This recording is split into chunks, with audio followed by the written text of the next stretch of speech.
MMA Mania. Hey, Steve, Dan here. All set for Ilima? Yes, sir. All right, Steve, you're on with Ilima-Lei. Go ahead. And the champ is here, Ilima-Lei Macfarlane. How are you doing today? Hi, Steve. I'm well. How are you? Oh, I'm excellent, and I am so thrilled to talk to you again after that emotional victory you had in Hawaii back in December. Talk to me a little bit about the feeling that you got after that huge win in front of your hometown fans. So, the first feeling I got was definitely relief. Like, holy crap, okay, I did it. Thank goodness. But afterwards, when everything kind of, had settled, it was gratitude. Like, I was just so thankful for all of the love that I felt that night and all the support of everyone behind me and everyone in that arena. So, just for sure, an overwhelming sense of gratitude. The one thing I heard over and over again from people who watched that fight was, wow, I wish more people had seen this fight, because everyone talked about how it was a star-making performance, from having a ceremonial entrance to the dominating way that you won the fight to crying in your post-fight victory speech and getting, like you said, so much love. I think everybody was like, this fight should have been on Paramount Network. Oh, man. Well, we're making that transition over to DAZN, and I was happy about it because I don't have cable, if I'm being totally honest.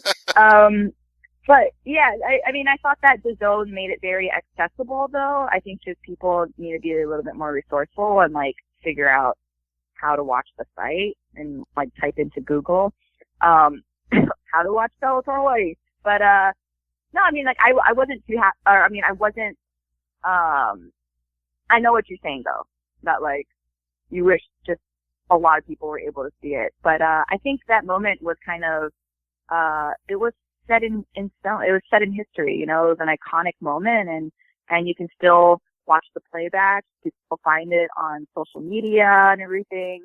Bellator made sure to post not just a snippet of the walkout, but the entire walkout.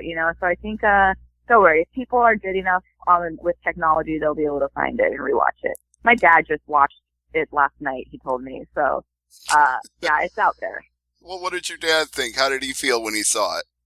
Oh my gosh, he's my biggest fan. He really is. He's so cute. He has never fought before in his life, but he likes to break down my opponent for me and tell me what he thinks I should do in the fight, and I just nod and smile. Say, thank you, Dad. Yeah. But no, he really is my biggest supporter, and he hasn't missed a fight yet. He flies up for all of them. Yeah, he was the first coach I ever had when I was a little girl, so yeah, he's my number one. That's awesome. Well, hopefully he's flying in for this one in San Jose as well. And it is another exclusive on DAZN, so everybody who is listening to us talk about this right now needs to sign up for a free trial so they don't miss it. Yes, exactly. And it's even if you sign up for a year, it's $9 a month or something for a year subscription. And that's not bad. I've seen people pay $80 for pay-per-view, so to get an account with DAZN for $8 a month, you can watch Canelo fight, you can watch my fight, that in itself is worth it. Absolutely. Gennady Golovkin too. There are so many exclusives on DAZN, but we're not here just to shill for DAZN today. We're here to talk about your fight with Vita Arteaga.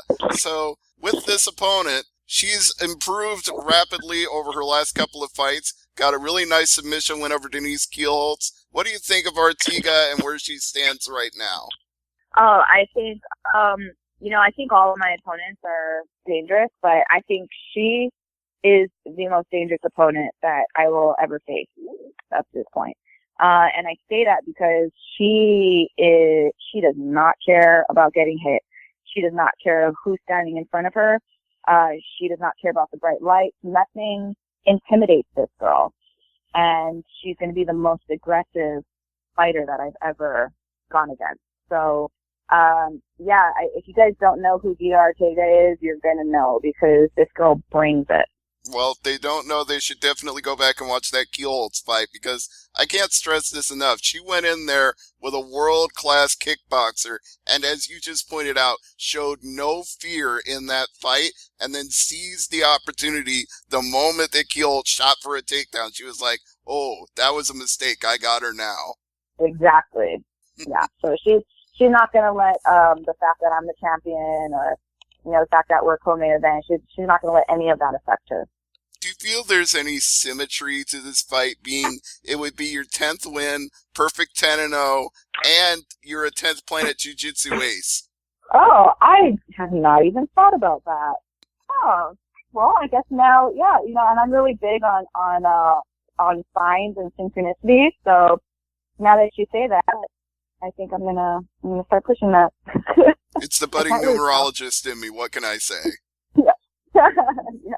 It's not just that this is a 10th win or that it's the 10th Planet Jiu-Jitsu star here, but it's also a chance to, in front of the biggest audience possible, show that because people who aren't just tuning in for your fight are also tuning in to see Rory McDonald fight for the welterweight title. It's an excellent double main event as far as I'm concerned. Oh, yeah. I mean, a lot of people are asking, like, oh, are you mad that you're not main event? I'm like, no, that kind of stuff doesn't bother me. I wouldn't even care if I was on the undercard, That's how exciting this full card is. So, yeah, I'm really excited. I'm honored, actually, to be co-headlining an event with Rory McDonald, John Fitch.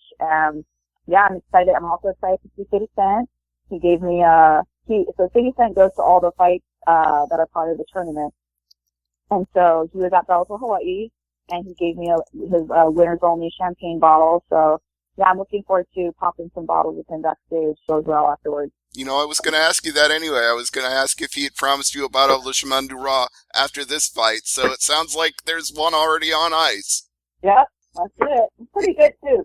I was able to drink it at my Luau afterwards, after Bellator Hawaii. So, yeah, it's pretty tasty. So, was that a luau that you had planned, win or lose, or was that like a celebration luau for your victory there? So that was a luau I had planned, win or lose. I like to take, after all of my fights, I like to take whoever came out from out of town to come watch me and support me. I like to take them to dinner, just to, say thank you. And so I said, well, Bellator Hawaii, I want to put on a luau for all the Bellator people. For bringing me this far and all, my teammates who flew in, my family, obviously. So we had planned this, and I even invited Valerie to the luau. Like, win or lose, they're all like, you and your team are welcome. So, yeah, it was going to happen, win or lose. It was just a lot sweeter that I had won. Oh, of course. So how much work goes into putting together a luau anyway? I hear about people going to them all the time, but I have no idea what kind of preparation it takes. Oh, gosh. Well, a McFarlane luau is awesome. My family parties are so cool. Just to give you an idea of how much fun they are, when I was in college, I would fly back for the family parties. It didn't matter, what part of the semester I was in or whatever. I would fly back for them. That's how crazy they are. So, but a lot of work does go into it, and fortunately, my family, they took care of all of it. I mean, I gave them my credit card and was like, here, spend whatever you gotta spend. But they were the ones that, planned for it, decorated, got everything together. So yeah, I definitely would not be able to do it without them. Okay, well, here's the I'm a dumb person from the Midwest question that I have to ask, because I've always heard there's real luau's and then there's tourist trap ones. So what's the difference between the two?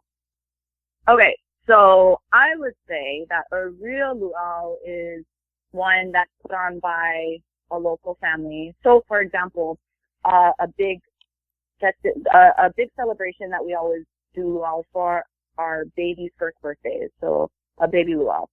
And here's a little bit of cultural knowledge for you. But the reason baby's first birthdays were such a celebrated event was because back when infant mortality was really high, if your baby made it to year one and survived, then it was cause for a big celebration. And so that's how it became, such a big celebration in our Hawaiian culture. So stuff like that, or like graduation, even weddings, like those are real luau's. The tourist trap ones, I wouldn't even call them tourist traps because they're fun. I actually love going to those luau's.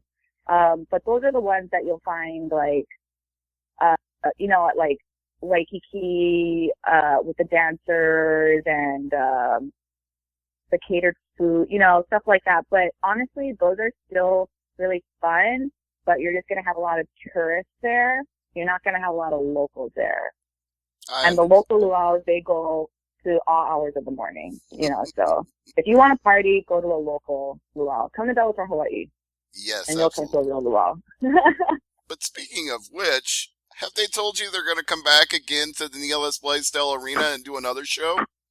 Well, I've heard rumors that they want to, but nothing has been confirmed yet. But like I've been telling everyone else, I'm like, I honestly don't see why they wouldn't come back. I mean, it was such a success. The only reason I can think of is that, like, they feel like nothing can top that for Hawaii, so maybe they wouldn't. But, I don't see why they wouldn't want to come back. I can't either, because like you said, it was a tremendous success and so much fun to watch, as all your fights are. So what can we expect in the Vita Ortega fight? What new wrinkle to your game can you show us that'll make it just as fun and exciting as all your other fights? So, every fight is different for me, or rather, like, every finish is different. Every fighting style I have is different. Well, not really, but, like, I'm just saying that all of the finishes to my fights have all been different. So I'm excited to show you that. So that's a testament to how I've been evolving as a mixed martial artist and a fighter.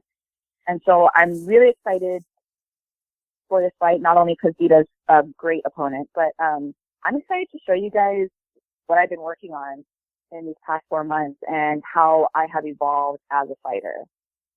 So, I don't know, maybe you'll see some like head kicks thrown in there or something, because anyone who knows me knows that I do not kick. I am not flexible. But we'll see. All right. Yeah. Well, something to look forward to in the fight then. And as for being in California and San Jose, the Shark Tank is such a famous historic venue. Scott Coker ran so many Strikeforce cards there. You've got to love that feeling almost as much as being in Hawaii at Neil S. Blaisdell. Oh yeah, I've been to Stop Center before. I've been there, and the vibe is awesome. I love San Jose, and so I'm really excited, especially too because it's like the hometown of Bellator. So I'm really excited to get to fight there, and I'm excited to bring that Hawaiian wave all the way from Hawaii up to San Jose. It's only half of the Pacific Ocean distance-wise, so I'm excited to bring that wave, and like you said, to the Shark Tank. I love it. So yeah, April 27th, it's go time. Indeed, it is go time for a huge card. I don't consider it main event and co-main event. I consider it dual main events. Your fight with Vita Ortega, John Fitch versus Rory McDonald with Rory's welterweight title on the line. So 2 huge fights, April 27th. And Ilima, before I let you go today, anything else you want to plug, promote, sponsors, anything? Yeah, absolutely. I'm actually going to plug my scholarship in right now because we are in the middle of our campaign. So I started this scholarship for young Native girls. It's called the Illumina Scholarship, and it's to help provide traveling opportunities, cultural enrichment programs, Indigenous knowledge opportunities to young Indigenous girls ages 12 to 18. And the reason I created the scholarship was because Native women and girls actually statistically face the highest rates of violence.